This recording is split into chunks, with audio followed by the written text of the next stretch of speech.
Hai, Assalamualaikum semua. Hari ini kita sambung lagi, masih lagi dalam tajuk mikroorganisma unit 3. Dan hari ini kita masih lagi tentang proses hidup mikroorganisma, dan hari ini kita fokus kepada mikroorganisma bernafas dan juga mikroorganisma bergerak. Minggu lepas kita dah belajar tentang mikroorganisma bernafas. Hari ini saya tunjuk lagi satu eksperimen tentang mikroorganisma bernafas. Kemudian kita akan berbincang tentang mikroorganisma bergerak, ya. Sila rujuk muka surat 26 buku teks masing-masing. Okey, di dalam eksperimen ini, tujuan eksperimen ini dijalankan adalah untuk membuktikan bahawa yeast bernafas dan membebaskan gas. Gas yang dibebaskan itu ialah gas karbon dioksida, ya. Okey, jadi eksperimen ni yang kita bahan yang kita gunakan, ya, kita perlukan gula, perlukan yeast, air suam, ya. Kemudian apa kita nak buat dengan bahan-bahan kita tersebut? Di dalam botol ni awak boleh bacalah langkah-langkahnya, ya. Masukkan air suam ke dalam botol plastik. Masuk dulu air suam. Kemudian masukkan 3 sudu yeast. Kemudian kita tambah gula. Gula itu digunakan sebagai nutrien ataupun makanan untuk yeast tersebut. Bermakna jika awak letak gula yang lebih banyak, maka lebih banyaklah gas karbon dioksida yang akan dihasilkan. Maka nanti belon itu akan menjadi lebih besar, Okey, kemudian awak pasang belon pada mulut botol dan buat pemerhatian kepada saiz belon. Dalam beberapa jam kita boleh perhatikan dengan lebih jelas lagi. Tapi dalam eksperimen ini setiap 5 minit awak boleh perhatikan dalam tempoh 20 minit. Okey. Itulah eksperimennya. Okey, seterusnya saya nak tunjuk awak video. Satu video yang hampir samalah dengan eksperimen ni, ya. Okey, jom kita tengok video tersebut. Ini merupakan eksperimen tentang mikroorganisma bernafas, ya. Jadi dalam eksperimen ni kita menggunakan air, ada yeast, ada gula, ya. Okey, air suam dimasukkan. Okey, ke dalam 4 botol. Di mana eksperimen ini yang kita ubah-ubah ialah kuantiti gula nanti, ya. Okey, masukkan yeast ke 4 botol. Kemudian kita masukkan gula. Botol pertama kosong, tak ada gula. Botol yang kedua 1 sudu besar, ketiga 2 sudu besar, dan botol yang keempat ialah 3 sudu besar. Botol yang keempat tu paling banyaklah gula kita letak, Okey, kemudian kita biarkan kita goncang dahulu. Selepas kita goncang. Okey, kemudian kita pasangkan belon dan biarkan selama beberapa jam. Kemudian kita perhatikanlah saiz belon tersebut. Didapati botol ketiga itu paling besar, maknanya yeast yang paling banyak yeast terhasil, dan juga dalam botol ketiga ini ialah paling banyak. Botol ketiga tersebut, ya, paling banyak. Kalau kita tengok kat situ, botol yang ketiga ini paling besar belon yang dihasilkan, bermakna gas yang karbon dioksida yang dibebaskan paling banyak, ya. Okey, eksperimen seterusnya, ya, muka surat 27 ini sila rujuk buku teks masing-masing, ya. Okey, untuk aktiviti ini pula, dalam aktiviti ini tujuannya untuk memerhati bahawa mikroorganisma bergerak. Okey, jadi ini merupakan proses hidup mikroorganisma yang kedua, iaitu mikroorganisma bergerak. Jadi di dalam ni eksperimen ini menggunakan air kolam. Jadi air kolam yang diambil itu, kemudian kita lihat air kolam itu melalui mikroskop. Okey, dan kemudian dibuat pemerhatian, ya. Okey, seterusnya saya sediakan awak satu video untuk awak tengok macam mana mikroorganisma itu bergerak, Okey, jom kita tengok video. Di dalam video ini, ya, awak boleh tengok yang ini merupakan mikroorganisma yang dilihat melalui mikroskop. Kalau awak tengok itu adalah paramecium, ya. Okey, di dalam ni awak lihat paramecium tersebut bergerak. Dia tak duduk diam satu tempat, bergerak-gerak kan. Okey, awak boleh nampak yang ini adalah paramecium. Ini menunjukkan bahawa mikroorganisma itu bergerak, di mana proses hidup mikroorganisma yang terlibat bagi video ini ialah mikroorganisma bergerak. Okey, ini latihan yang pertama yang perlu awak buat. Sila rujuk buku modul PBD Dunia Sains Adik Sains tahun 6. Okey, lihat muka surat 10 ya, di bahagian bawah tu. Jom uji hidup mikrob. Okey, yang ini ada eksperimen daripada buku teks tadi yang kita telah bincangkan sebelum ni ya, buku teks muka surat 26. Okey, jadi pertama di bawah tu eksperimen ni kita tak buat. Jadi awak sila salinlah data yang diberikan ni. Ni data ni. Di mana pada minit ke-5 didapati diameter belon 4 cm, minit ke-10 diameter belon 6 cm, minit ke-15 diameter belon 8 cm dan minit ke-20 diameter belon 10 cm. Semakin lama kita biarkan belon tu semakin besar. Kenapa dia besar? Ingat balik, kenapa dia besar? Kerana mikroorganisma ataupun yeast di dalam air bernafas dan membebaskan gas karbon dioksida. Macam kita jugalah, kita pun bernafas. Mikroorganisma yeast ni berhidup pun turut bernafas dan membebaskan gas karbon dioksida. Soalan pertama, apakah perubahan yang dapat diperhatikan? Dalam soalan ini rujuk kepada apakah perubahan. Perubahan di sini mesti awak terangkan tentang diameter saiz belon. Terangkan tentang diameter saiz belon. Jadi awak boleh mulakan ayat diameter saiz belon, sambung ayat. Contoh, diameter saiz belon semakin besar. Diameter saiz belon bertambah. Diameter saiz belon berkurang. Diameter saiz belon sama sahaja. Ikut awak.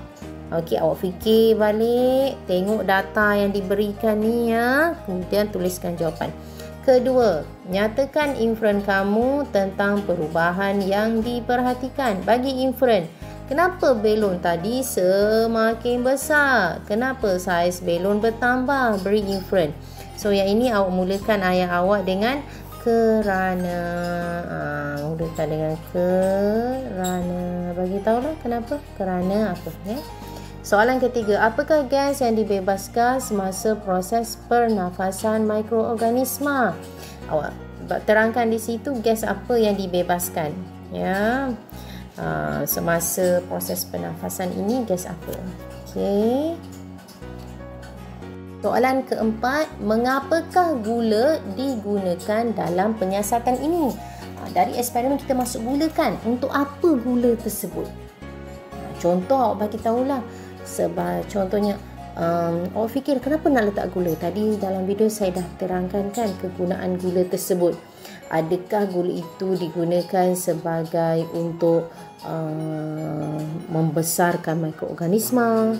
Adakah gula itu sebagai makanan untuk mikroorganisma tersebut? Ya, awak terangkanlah. Okey, nombor 5. Apakah yang akan berlaku sekiranya gula diganti dengan garam? Tak nak letak gula, kita letak garam. Jadi ini awak kena fikirkan apa yang akan berlaku tu merujuk kepada belon. Maksudnya adakah belon tersebut mengembang atau tidak mengembang? Masukkan jawapan awak. Soalan yang keenam, apakah kesimpulan yang dapat kamu buat? Kesimpulan di sini merujuk apa yang kita belajar dari sini. Okey, sebagai contohnya yang kita belajar di sini ialah tentang proses hidup mikroorganisma. Ada dua proses hidup mikroorganisma yang kita belajar, iaitu mikroorganisma bernafas, mikroorganisma bergerak untuk hari ini. Jadi yang mana satu? Pilih, masukkan jawapan awak. Okey, seterusnya aktiviti 2. Lihat di bawah, yang ini saya dah terangkan kepada awak. Cuma awak perlu salin ya. Yang di bawah ni sila salin. Okey. Sila salin yang di bawah ni ya. Okey. Yang di bawah ni pukul 8.30 pagi awak lukiskan mikroorganismanya yang itu. Kemudian 8.30 pagi lukiskan mikroorganisma. Okey, jika awak lihat di sini pada dua waktu berbeza ini, kedudukan mikroorganisma ini telah berubah. Mula-mula tempatnya di sini, kemudian dah berubah tempat lah. Dia dah berubah tempat mikroorganisma ni ya. Tengok tu, berubah dah kedudukan dia. Kedudukannya telah berubah. Okey, itu awak salin yang ni ya. Okey, muka surat 12 ini adalah soalan untuk mikroorganisma bergerak, iaitu eksperimen yang sebentar tadi di mana kita melihat air kolam di bawah mikroskop.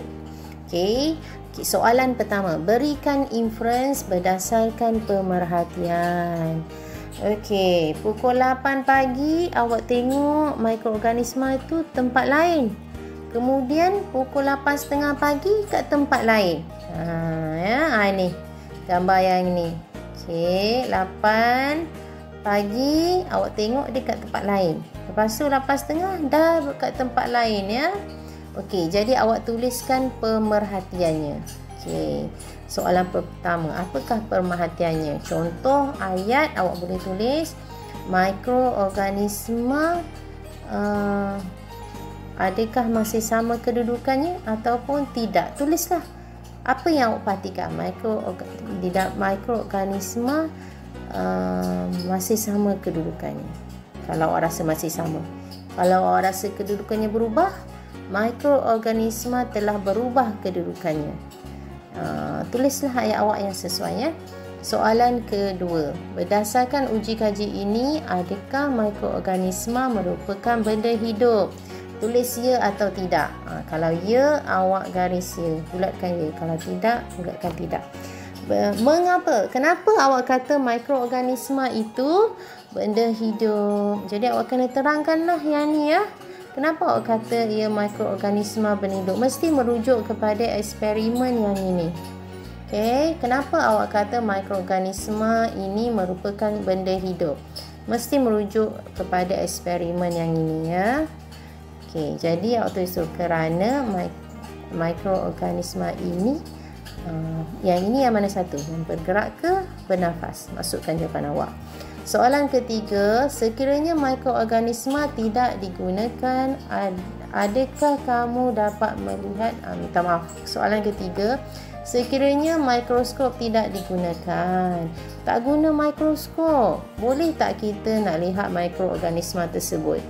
Kalau ya, tulis ya. Boleh nampak tak kalau tak guna mikroskop? Boleh tak kita nampak mikroorganisma itu bergerak? Kalau ya, tulis ya. Kalau tidak, tulis tidak. Ini kerana tengok soalan mikroorganisma merupakan, okey, tuliskan jawapan awak. Kalau ya, tulis ya. Kalau tidak, tulis tidak. Kemudian beri sebab. Kalau contohlah ya, awak kata, awak kata tak boleh. Kenapa? Kerana mikroorganisma, beri sebab kenapa kita tak boleh lihat dengan mata kasar kita. Sebab apa? Ini dah terangkan sebelum ni, saya pernah terangkan kepada awak Okey. Seterusnya soalan yang keempat, nyatakan kesimpulan kamu dalam penyiasatan ini. Okey, kesimpulan ini mesti merujuk kepada eksperimen yang inilah. Ya, mesti merujuk kepada eksperimen ini. Okey, tentang apa ni, tahu tujuan dia?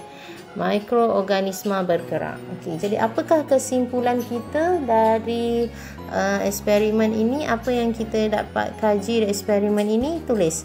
Eksperimen yang melihat air kolam bawah mikroskop tersebut kan, awak tulis. Sama ada kita hari ini ada dua saja kita kaji, mikroorganisma bergerak ataupun mikroorganisma bernafas. Jadi awak pilih, tuliskan kesimpulan awak. Okey, itu sahaja latihan yang awak perlu buat untuk hari ini. Okey, right. Okey, kesimpulannya untuk hari ini kita belajar dua proses hidup mikroorganisma. Pertama, mikroorganisma bernafas, iaitu kita dapati balon itu semakin besar. Okey, dan kedua, kita belajar tentang mikroorganisma bergerak. Proses hidup yang kedua ialah mikroorganisma bergerak. Baik, kolam yang diperhatikan di bawah mikroskop. Saya ulang, dua proses hidup yang kita belajar. Pertama, mikroorganisma bernafas. Dan yang kedua, mikroorganisma bergerak. Okey, itu saja untuk minggu ini. Jangan lupa untuk buat latihan awak dan kemudian PM saya ya. Okey, itu saja. Assalamualaikum.